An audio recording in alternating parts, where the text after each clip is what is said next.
In the late 1990s and early 2000s, Josh Hartnett was everywhere. He was young, handsome, and hailed as the next big thing in Hollywood. Studios lined up to cast him in blockbuster films, magazines labeled him the next Leonardo DiCaprio, and fans couldn't get enough of him. But almost as quickly as he rose, Hartnett seemed to vanish from the spotlight. One moment he was headlining major films, the next he was gone, retreating from the very industry that had crowned him as its newest star. So, what happened to Josh Hartnett?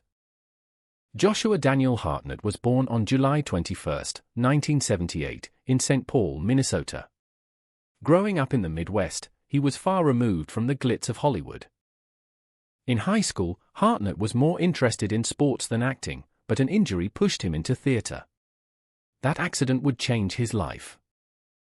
After graduating, he moved to New York City to study at SUNY Purchase's acting program, but he eventually dropped out.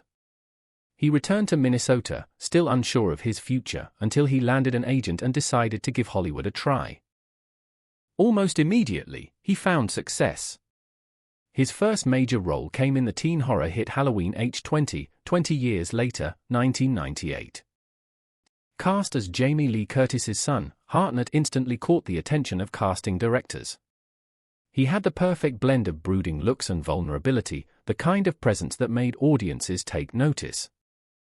Hollywood had found its next heartthrob.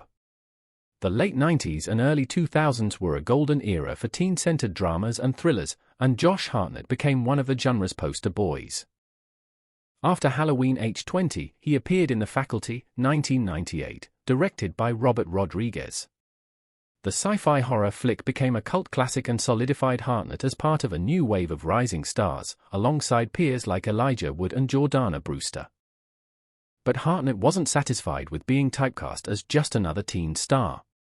He deliberately chose roles that stretched his range, appearing in The Virgin Suicides, 1999, directed by Sofia Coppola.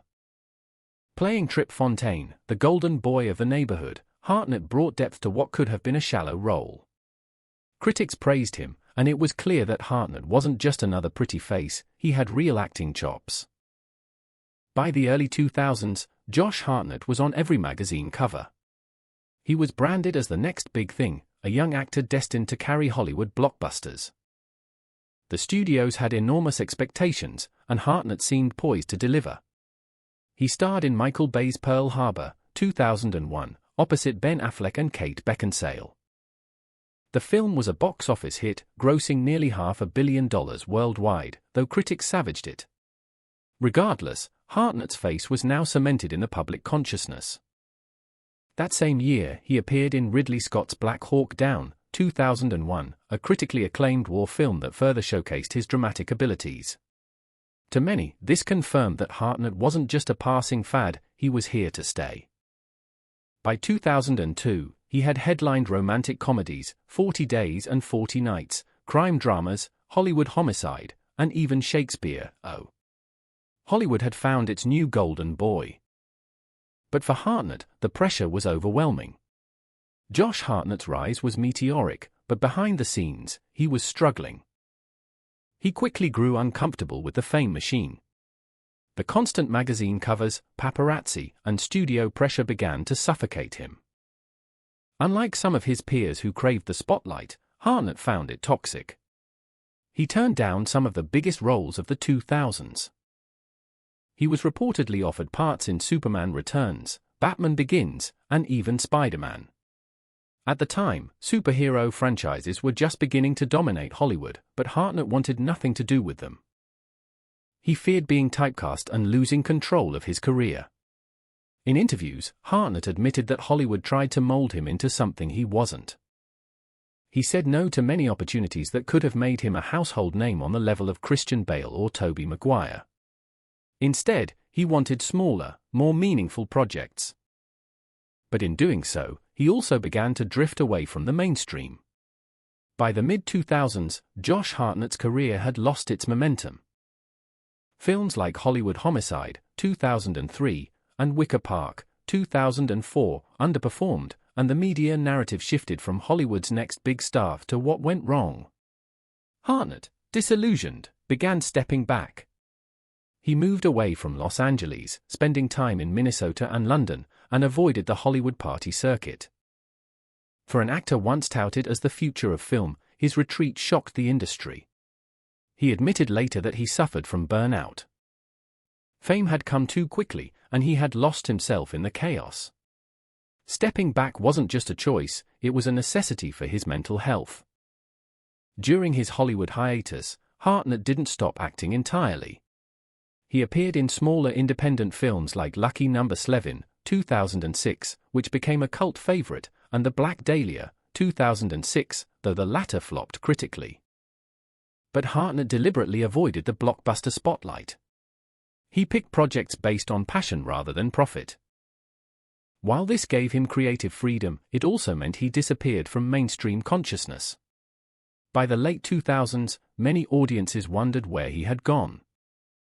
In 2014, Josh Hartnett made an unexpected return to the spotlight with the Showtime series Penny Dreadful. Playing Ethan Chandler, a tortured American gunslinger in Victorian London, Hartnett found a role that allowed him to show off his brooding intensity.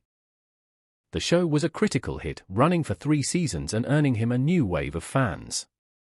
For Hartnett, Penny Dreadful was the perfect project. It wasn't Hollywood blockbuster fame, but it allowed him to re-establish himself as a serious actor on his own terms. In the years since, Hartnett has continued to work steadily in smaller films and television, including Wrath of Man, 2021, with Jason Statham and Guy Ritchie, and Christopher Nolan's Oppenheimer, 2023, where he appeared alongside one of the most star-studded casts in recent memory. His presence in Oppenheimer marked a symbolic return to Hollywood's top tier, proof that even after years away, he could still hold his own among elite actors.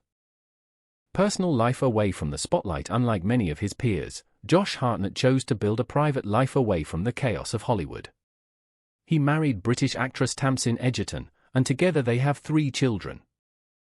The couple lives quietly in England, far from paparazzi and red carpets.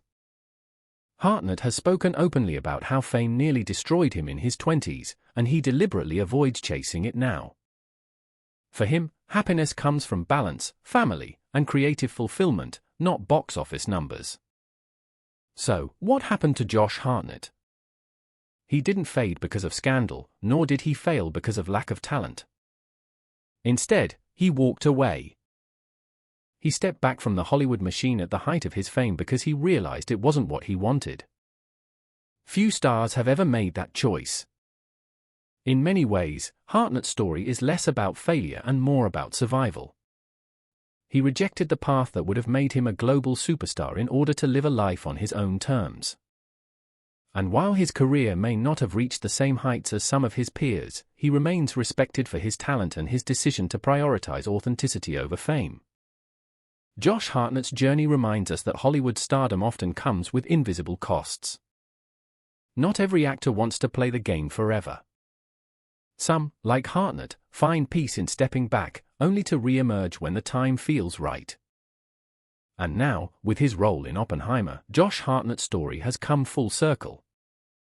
He's no longer the young star being molded by studios, he's a seasoned actor who survived fame, walked away, and returned stronger, on his own terms.